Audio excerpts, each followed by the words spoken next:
અને હાલ જે એવો વિડીયો આરે બનાવું રહ્યો તે હું ત્રીજી વાર શૂટ કરવા આવ્યો છું આપણા કપાસમાં. કેમ કે જો પવન એટલો જોરજોરથી વાત હતો કે વિડીયો બનાવવાની અંદર પવનનો વોઇસ આવે, વોઇસ ક્લિયર જ નતો આવતો.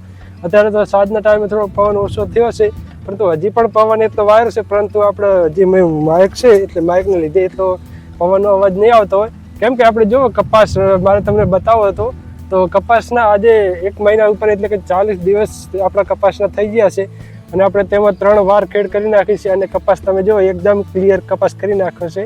કેમ કે તેમાં પહેલાં તમને જોયું તો તે પ્રમાણે તમે જો પહેલાં કેટલું ખડ તેમાં હતું અને આપણે 3 થી 4 વાર ટ્રેક્ટર અંદર ચલાવી અને જે અંદર ખડ હતું તે તમે જો હવે તમને નહીં દેખાતું હોય, એકદમ ક્લીન કરી નાખ્યો છે કપાસ અંદર ટ્રેક્ટર ચલાવી અને જે સારા હતા તે પણ આપણે ટ્રેક્ટરથી બુરી નાખ્યા છે અને હવે તમે જો એકદમ પ્લેન કરી નાખ્યું છે અને કપાસની તમે લાઈન ઉપર જુઓ તમે એકદમ લાઈન ટુ લાઈન કપાસ દેખાતો હશે. અને આપણે આમાં ડીએપી પણ વાવી દીધું છે અને ડીએપી સાથે આપણે માઇકોરાજા પણ વાવ્યું છે અને ડીએપીમાં આપણે જે 50 કિલોની બેગ આવે 1846 જેમાં 18% નાઇટ્રોજન અને 46% ફોસ્ફેટ આવે છે તે આપણે 50 કિલોની બેગ આપણે અહીંયા વાવી છે. તમે જુઓ અહીંયા આપણે કલ્ટિવેટરના ડાઢા વડે અહીંયા આ સાઈડ એક અને એક આ સાઈડ, તો આટલી જગ્યાએ આપણે તેના મૂળિયામાં વાવી દીધી છે. કેમ કે ડીએપી જે ખાતર આવે તે મૂળમાં વાવવાની આવે, આપણે શરૂઆતમાં નથી વાવી એટલે આપણે અત્યારે વાવી છે. કેમ કે કપાસ લાંબા ટાઈમ સુધી ઊભો રહેવાનો મોલ છે એટલે આપણે હવે વાવી હતી, તેનો મહિનો કમ્પ્લીટ થઈ ગયો અને આજ તો 40 દિવસ થઈ ગયા છે એટલે આપણે હવે વાવી તેમાં. અને તેની સાથે માઇકોરાજા આપણે વાવ્યું છે 1 કિલોનું જે બેગ આવે તે. અને માઇકોરાજા વાવવાનું કારણ શું કે માઇકોરાજા જો તમને થોડુંક સમજાવું કે માઇકોરાજા શું કામ કરે.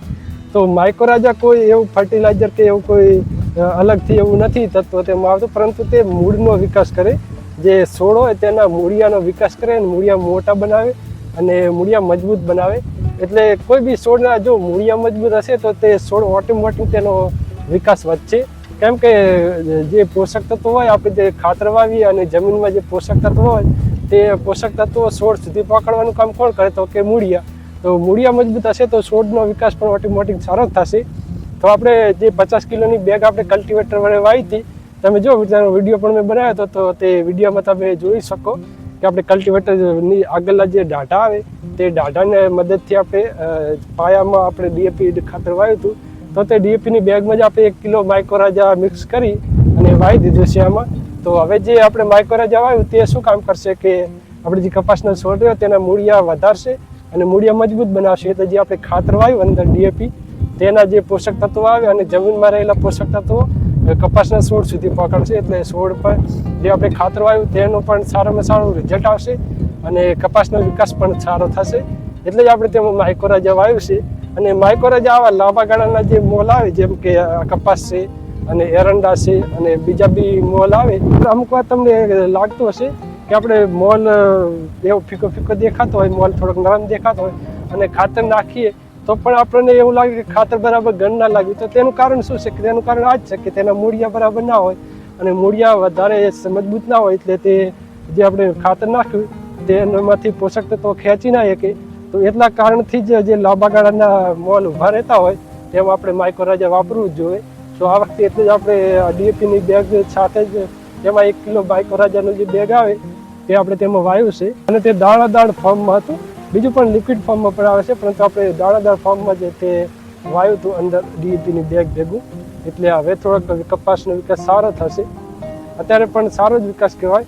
કેમ કે હજી સુધી આપણે 40 દિવસ થઈ જાય પરંતુ આમાં કોઈ બી આપણે સ્પ્રે નથી કર્યો વિકાસનો કે ના તો આમાં કોઈ આપણે ખાતર નાખ્યું છે. અને આ કપાસમાં આજે કાલે આપણે તે ખાતર વાવ્યું હતું અને આજે તેમાં પાણી પણ સ્ટાર્ટ કરી દીધું છે. કેમ કે આપણે જે ખાતર વાવ્યું તે ડીએપી કમ્પ્લીટ ઓગળી જાય અને આપણા કપાસના છોડને પણ સારી રીતે ઉગણ લાગી જાય. કેમ કે વરસાદ હજી 3 થી 4 દિવસ આગાહી નથી અને વરસાદ થવાની વાટ પણ ના જોવાય.